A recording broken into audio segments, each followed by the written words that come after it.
Most people have wild dreams of how rich they want to become, and that is a worthy goal for obvious reasons. But the truth is that more than a healthy percentage of people won't become rich, at least like to their wildest dreams. Enter the world of YouTube personal finance gurus and influencers. In sum, most of the so-called financial gurus feed their audience junk. And we don't mean this in any other way than how it's already presented as junk. Now allow us to tell you why.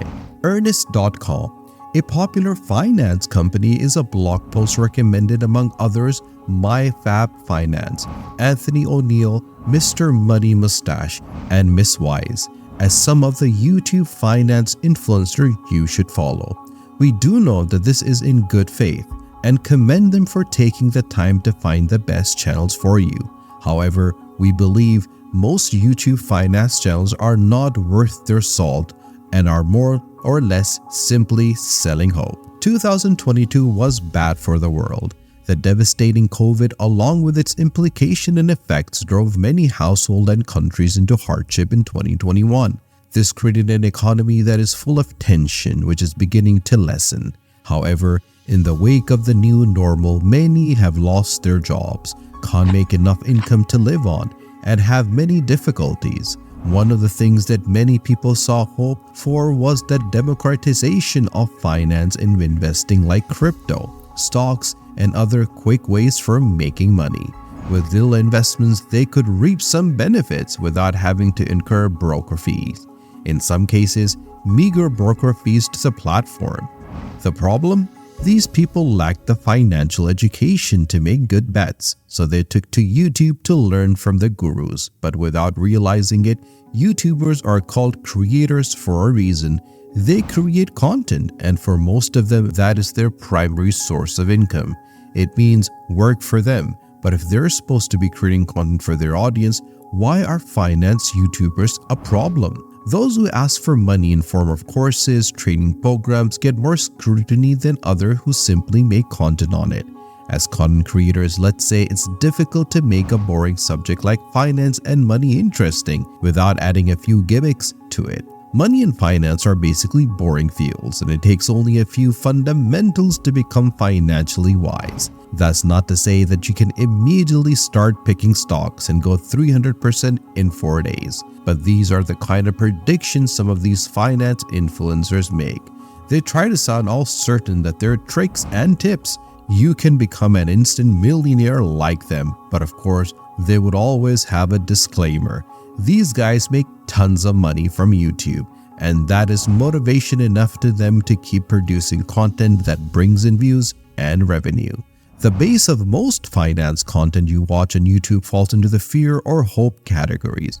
It is either the content is feeding you on fear or your desire for more, a hope that you too would become rich. They do this through reaction videos, giving out advice, making wild predictions, and using catchy storytelling techniques. These are not necessarily bad for teaching real skills, but most of these channels are by far only for entertainment purposes and will either leave the viewer wanting for more or cause them to get into trouble after following their advice.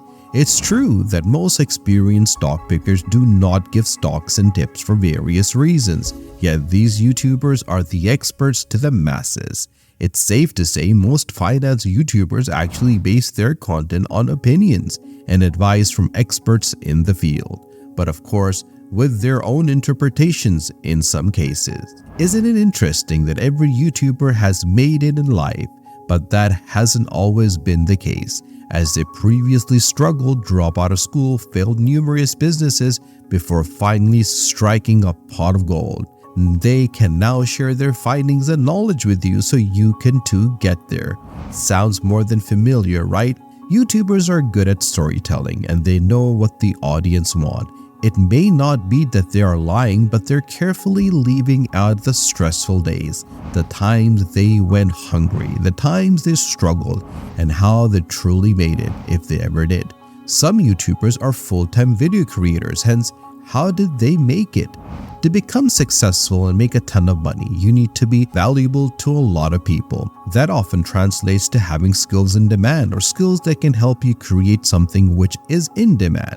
The finance gurus on YouTube hardly preach skills. All they talk about are the basics and some top stocks or crypto projects they believe will go to the moon.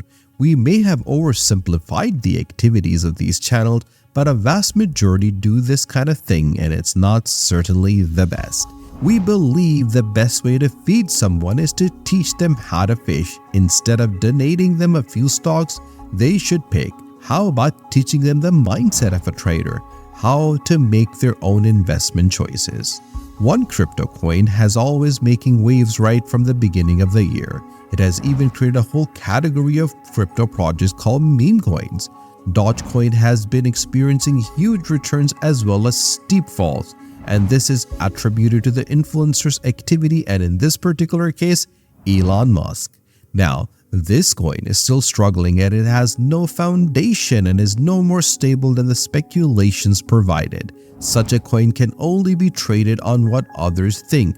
But unlike this coin, stock for instance are based on real businesses, which are based on demand and supply factors.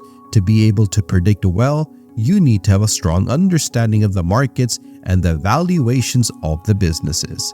The best YouTube finance influencers often do is to simply share stocks which after listening to other opinions think will do well. There is a carefully used disclaimer concerning their entertainment content, which always happens to be on a financial channel. As we said, some channels are good and they teach fundamentals, but a boring field like finance has only a few fundamentals. We advise you to read books like Rich Dad, Poor Dad and The Richest Man in Babylon for basics.